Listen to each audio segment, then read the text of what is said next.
Okay, welcome to my presentation on Newton's laws, the first, second, and the third one. Let's go. So, the legend has it that Isaac Newton was having some sort of encounter with an apple, and this has produced three laws of physics that are three of the most important laws of physics today. And we're going to be covering all three in this video.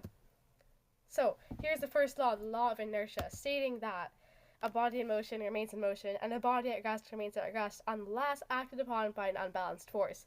So here I have a body at rest, and it's remaining at rest. But if I apply an unbalanced force to it, now it's in motion and no longer at rest. And the same goes for the opposite. If I have a body in motion, which is remaining in motion, and I apply a force, now it is no longer at motion and at rest. Moving on.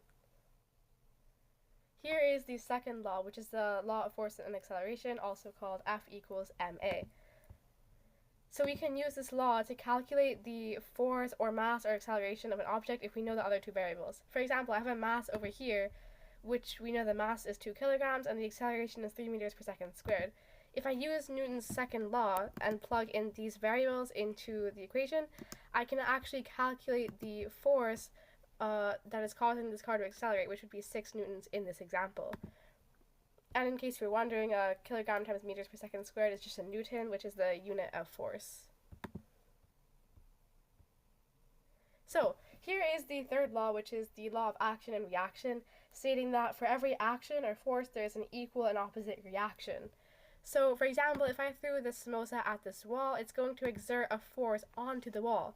But because of this third law, we know that there's also going to be a reactionary force of the wall on the samosa, which is the force that causes it to bounce off and fall down.